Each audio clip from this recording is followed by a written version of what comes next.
ஓம் முருகா போற்றி, கந்தா போற்றி, கடம்பா போற்றி, கதிர்வேலா போற்றி, அறுபடை வீடு கொண்ட முருகப்பெருமானை போற்றி போற்றி. என் செல்லமே, நாளை வெள்ளிக்கிழமையில் நீ நினைத்தது நிச்சயமாக நடக்கும். இந்த பழனி முருகப்பெருமான் சொல்வதை கேட்டு நிம்மதியாக தூங்கு, மகிழ்ச்சியாக தூங்கு. என் செல்லமே, உனக்கானது நல்லது பொழுதாகத்தான் நாளைய விடியலாக இருக்கும். இது முருகப்பெருமானின் அருள் வாக்கு. நான் சொல்வதை கேட்பதற்கு முன் ஓம் சரவணபவ, ஓம் சரவணபவ என்று ஒரு 6 முறை பதிவிடு. நிச்சயமாக நீ நினைத்ததெல்லாம் நடத்தி காட்டுவேன் இந்த முருகப்பெருமான். துன்பம் இல்லாத ஒரு வாழ்க்கையை நீ தேடினால் அது மிகப்பெரிய ஏமாளித்தனம். புரிகிறதா? பொறுமை கொண்டவன் வாழ்வில் சிறப்பான், பொறாமை கொண்டவன் வாழ்வையே இழப்பான். நல்லது மட்டுமே நீ செய்து கொண்டிரு. தீய எண்ணங்கள், பொறாமைகள் எண்ணம், அந்த மாதிரியான ஒரு எண்ணமே வேண்டாம். நிச்சயமாக நீ கேட்டது அனைத்தும் நான் தருகிறேன். வாரங்களும் வருடங்களும் பல கடந்தாலும் மன நிம்மதியும் நிறைவும் அடையவில்லையே முருகா என்று என்னிடத்தில் அழுது புலம்புகிறாய். கவலைப்படாதே, உன் வாழ்க்கை பூங்காவனமாக மாறும் நாள் நெருங்கி வந்துவிட்டது. நிரந்தரமில்லாத இந்த உலகத்தில் எதன் மீதும் அதிகமாக ஆசை வைக்காதே. இருக்கும் வரை மகிழ்ச்சியாக இரு. அதே நேரத்தில் பணிந்து போக கற்றுக்கொள். உனக்கான உறவுகளை வெறுக்காதே. நிச்சயமாக ஒரு நாள் உனக்கான விடியலாக மாறும் அந்த உறவுகள். உன்னை தேடி பிரிந்த உறவுகள் உன்னை தேடி வருவார்கள். நான் சொல்வதெல்லாம் என்ன தெரியுமா? நீ உன் கடமைகளை மட்டும் செய்து கொண்டே இரு. அதை தவற விட்டு விடாதே. பின்பு நீ சீரும் சிறப்புமாக இருப்பாய். உனக்கான பிரச்சனைகளையே நினைத்து நினைத்து உன் வாழ்நாளில் இருக்கும் நிம்மதியை இழந்து விட வேண்டாம். பிரச்சனைகளையே நாளுக்கு நாள், மணிக்கு மணி, நொடிக்கு நொடி, வினாடிக்கு வினாடி நினைத்து கொண்டிருந்தால் உன்னுடைய நிம்மதியை யாராலும் திருப்பித் தர முடியாது. அந்த பிரச்சனைகளுக்கான தீர்வை யோசிப்பது வேறு. இந்த பிரச்சனை நடந்து விட்டதை என்று சோகமாக உட்கார்ந்திருப்பதுதான் தவறு. உன்னை ஈரணப்படுத்திய அவமானங்களும் காயங்களும் நீ வடித்த கண்ணீரும் என்றும் அர்த்தமில்லாமல் போகாது. அதற்கு யார் தக்க பதில்கள் கூற வேண்டுமோ அவர்கள் கூறித்தானே ஆக வேண்டும். வாழ்க்கையில் நீ கடக்கும் தூரமும் சந்திக்கும் சூழ்நிலைகள் எல்லாம் இன்னும் நிறைய இருக்கும்போது ஏன் நீ இப்பொழுது இருக்கும் சூழ்நிலையில் இருந்து வெளியே வர மறுக்கிறாய்? உன் வாழ்வில் இன்னும் வியப்பூட்டும் அனுபவங்களும் ஆர்ப்பரிக்கும் சந்தோஷமான உணர்வுகளும் நிறைய இருக்கிறது. அதையெல்லாம் நீ அனுபவிக்க வேண்டாமா? சற்று சிந்தித்து பார். உன்னுடைய வாழ்நாட்களை நீ வேண்டும் என்று சொன்னாலும் வேண்டாம் என்று சொன்னாலும் கழிக்க வேண்டியது நீதான். உன்னுடைய வாழ்நாளை இந்த உலகத்தில் உள்ள மனிதர்களின் வாழ்க்கை யாரும் முன்னதே தீர்மானிக்கப்பட்டதில்லை, ஏற்கனவே எழுதப்பட்டதுதான். நீ எந்த நேரத்தில், எந்த நொடியில், எந்த வார்த்தை பேச வேண்டும் என்பது முதற்கொண்டு உன்னுடைய விதியில்தான் உள்ளது. ஆகவே அனைத்தும் விதிப்படிதானே நடக்கும். விதியை காரணம் காட்டுவதும் தவறான விஷயம்தான். கஷ்டப்பட்டாலும் விதிதான், மகிழ்ச்சியுடன் இருந்தாலும் விதியே.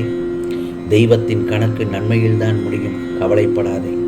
மனிதர்களால் நிகழ்வுகளை செய்துவிட முடியும். ஆனால் அந்த நிகழ்வுக்கான முடிவினை, அதற்கான தீர்ப்பினை இந்த முருகப்பெருமான் மட்டுமே உனக்கு தர முடியும்.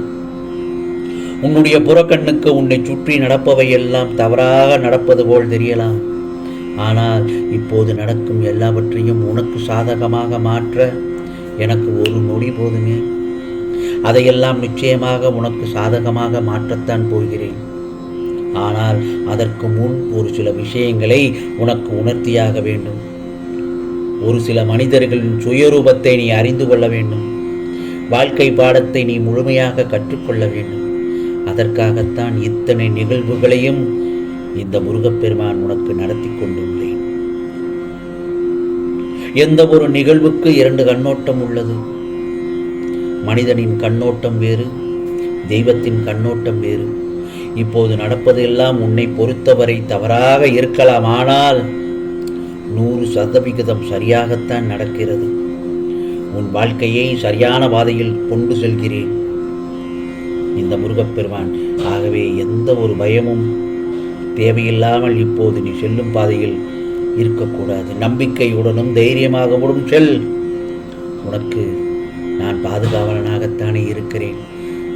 நீ எங்கே சென்றாலும் உனக்கு முன்னாலும் பின்னாலும் 4 பக்கமும் உனக்கு பாதுகாவலனாய் நான் இருக்கிறேன் அல்லவா? உன் மனம் மகிழ்ச்சியாக வேண்டும் என்பதுதான் இந்த முருகப்பெருமானின் கணக்கு. இந்த தெய்வ கணக்கு என்றுமே தப்பாது. நீ நினைத்ததெல்லாம் நடக்கும். நாளைய விடியல் உனக்கானதுதான். வெள்ளிக்கிழமை காலை எழுந்தவுடன் நல்லதாக நடக்க வேண்டும் முருகா என்று நேர்மறையான சிந்தனையில் எழுந்திரு. தூக்கம் வராது. தூக்கம் வரவில்லை என்றால் என் நாமத்தை சொல்லிக்கொண்டே தூங்கு. முருகா முருகா முருகா என்று உனக்கு என் நாமத்தை சொல்ல சொல்ல உனக்கு நல்லதொரு உறக்கம் வரும். காலை எழுந்தவுடன் முருகா, இன்றைய பொழுது நல்ல பொழுதாக விடிந்திருக்கிறது. இன்றைய பொழுது எல்லாம் நல்லதாக நடக்க வேண்டும். நீங்கள் நடத்தி தாருங்கள் என்று என்னிடத்தில் மனம் முருகி கேள். நீ அதிகாலையில் எழுந்து விட்டால், பிரம்ம முகூர்த்தத்தில் எழுந்து விட்டால், நீ சொன்னது எல்லாம் நிச்சயமாக நடக்கும், பலிக்கும். அந்த நேரத்தில் எதிர்மறையான எண்ணங்கள் கொண்டு ஒரு வார்த்தை கூட சொல்லிவிடாதே. புரிகிறதா? எழுந்து குளித்து விட்டு மனமாகற என்னை வேண்டு. முருகா முருகா என்று உன் இல்லத்தில் விளக்கேற்று. அந்த விளக்கின் ஒளியில் பிரகாசமாய் உன் இல்லம் முழுவதும் நான் காட்சி தருவேன் உனக்கு. இந்த முருகப்பெருமானின் அருள் என்றும் உனக்கு உண்டு என் செல்லமே. அன்று நீ நினைத்ததெல்லாம் உனக்கு நான் நடத்தி காட்டுவேன். நிச்சயமாக நல்லதாகத்தான் நடக்கும். நான் சொல்வதைத்தான் செய்வேன். யாம் இருக்க பயமேன், வேலுண்டு வினையில்லை முருகா என்று மனதார என்னை அழைத்து என்னை மனமாற வேண்டு. உனக்கான வேண்டுதல்களை எல்லாம் நிச்சயமாக பலிக்கும்படியாக செய்வேன். என்னுடைய ஆசீர்வாதம் என்றும் உனக்கு உண்டு என் செல்லமே. ஏனென்றால் உனக்கு ராஜயோகம் நாளை பொழுதிலிருந்து ஆரம்பித்து விட்டது. ராஜயோகத்தில் இருக்கப் போகிறாய். உனக்கான அரசாங்க வேலைகள் எல்லாம் நல்லபடியாக நடக்கும். பணப்பிரச்சனைகளிலிருந்து வெளிவந்து விடுவாய். மனம் நிம்மதியோடு இருப்பாய். எந்த ஒரு நோயும் உனக்கு அண்டாது. அப்படியே சில நோய்கள் உன்னிடத்தில் இருந்தாலும் என் நாமத்தை சொல்ல சொல்ல எல்லாம் ஓடி பறந்து ஓடிவிடும். இது முருகப்பெருமானின் அருள்வாக்கு. உனக்கானதெல்லாம் நிச்சயமாக நல்லது நடக்கும். நல்லது மட்டுமே நடக்கும். அதுவும் நன்மையாகவே இருக்கும். ஓம் முருகா சரணம்.